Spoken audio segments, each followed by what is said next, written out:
संतोष देशमुख हत्या प्रकरणानंतर बीडचे पोलीस अधीक्षक नवनीत कावंत यांनी ॲक्शन मोडवरती येत बीडमध्ये गुन्हेगारी पार्श्वभूमी असलेल्या गँगवरती मकोका अंतर्गत कारवाई एमपीडी अंतर्गत कारवाईचा धडाका सुरू केलेला आहे।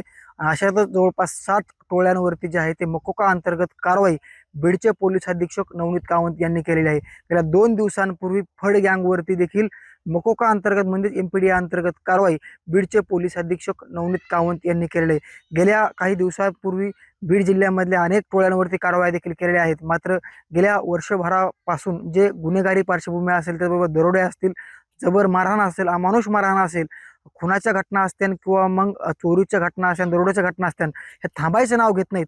आणि याच पार्श्वभूमीवरती यांच्या मुसक्या आवळण्यासाठी गुन्हेगारी पार्श्वभूमीच्या आरोपींच्या मुसक्या आवळण्यासाठी बीडचे पोलीस अधीक्षक नवनीत कावंत यांनी ॲक्शन मोडवरती येत या टोळ्यांवरती जबरदस्त कारवाई करण्याची पाहायला मिळते। एकंदरीत पाहायला गेलं तर पोलीस अधीक्षक नवनीत कावंत यांनी या संपूर्ण कारवाईमध्ये मोठा धडाका लावलेला आहे आणि याच कारवाईमध्ये संतोष देशमुख यांच्या हत्या प्रकरणानंतर संपूर्ण कारवाई सुरू केलेल्या आहेत।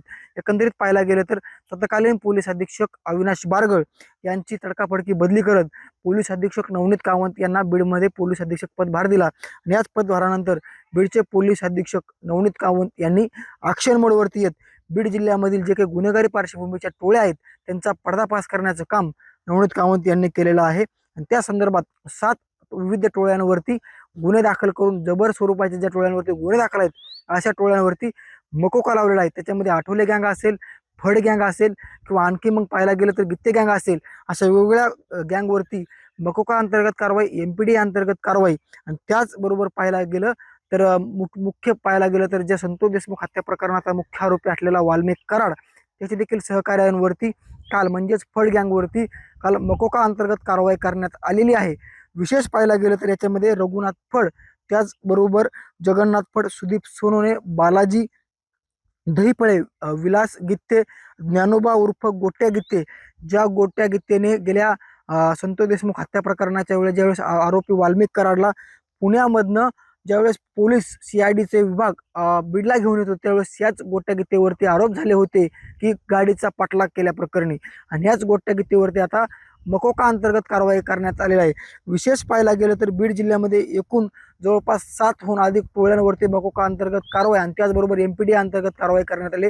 त्याच्यापैकी 11 जानेवारी रोजी कराड व घुले गँगवरती मकोका अंतर्गत कारवाई करण्यात आली। जे कराड गँग म्हणजेच संतोष देशमुख हत्या प्रकरणाचा मुख्य सूत्रधार आणि मुख्य मास्टरमाइंड असलेला वाल्मिक कराड, त्या गँगवरती 11 जानेवारीला कारवाई करण्यात आली।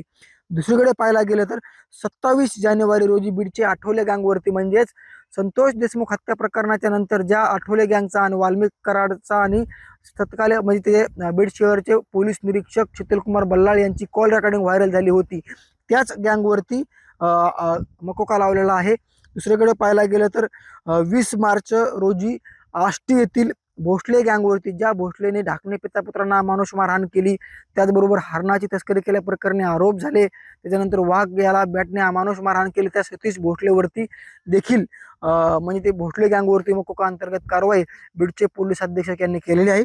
त्याचबरोबर 10 मे रोजी म्हणजेच गेल्या 2-3 दिवसापूर्वी परळीच्या फड गँगवरती देखील मकोका अंतर्गत कारवाई पोलीस अधीक्षक यांनी केलेली आहे।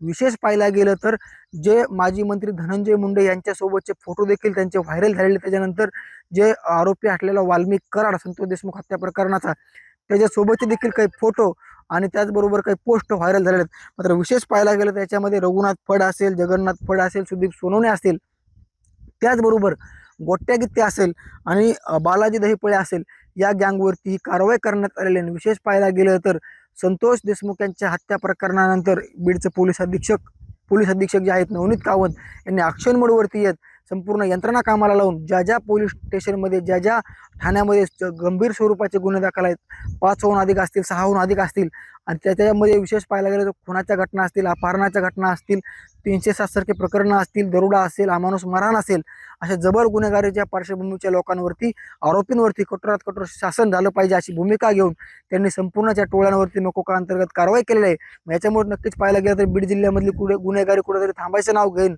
असं देखील संकेत वर्तवले जात आहेत। नक्कीच या संपूर्ण प्रकरणामध्ये नक्कीच येणाऱ्या काळामध्ये आणखी किती गँगवरती मकोका लावला जातोय आणि मकोकाचं सत्र कुठपर्यंत चालू राहतंय हे देखील पाहणं महत्त्वाचं असणार आहे। मात्र बीडचे पोलीस अधीक्षक नवनीत कावंत यांनी पदभार घेतल्यानंतर या संपूर्ण कार्यकाळामध्ये आठवले गँग असेल, भोसले गँग असेल, गित्ते गँग असेल, कराड गँग असेल, फड गँग असेल, या वेगवेगळ्या गँगवरती मकोका अंतर्गत कारवाई करून त्यांना वेगवेगळ्या जेलमध्ये पाठवण्याचं काम पोलीस अधीक्षक नवनीत कावंत यांनी केलं आहे. मात्र विशेष म्हणजे ज्या 2 दिवसापूर्वी 10 मे रोजी जी फड गँग होती, जी वाल्मिक कराडसोबत सक्रिय होती, माजी मंत्री असलेले धनंजय मुंडे यांच्यासोबतचे काही फोटो व्हायरल झाले होते. त्याच्यामध्ये मग सुदीप सोनवणे असेल, गोट्या गित्या असेल, त्याचबरोबर बालाजी गित्या असेल, किंवा मग दुसरीकडे पाहायला गेलं तर जे की दुसरा जगन्नाथ फड असेल, ह्या संपूर्ण गँगवरती मकोका अंतर्गत कारवाई करण्यात आलेली आहे. रघुनाथ फडवरती देखील यामध्ये कारवाई करण्यात आलेली आहे. हाच रघुनाथ फड जे की आरोपी असलेला वाल्मिक कराड यांचा निकटवर्ती म्हणून पाहिला जात होता, याच्यावर देखील कारवाई झालेली आहे. याच कारवाईमुळे आता संपूर्ण कौतुक जे आहे ते पोलीस अधीक्षक आणि त्यांच्या टीमचं या ठिकाणी केलं जात आहे. मुंबई तसं योगेश काशीद, बीड.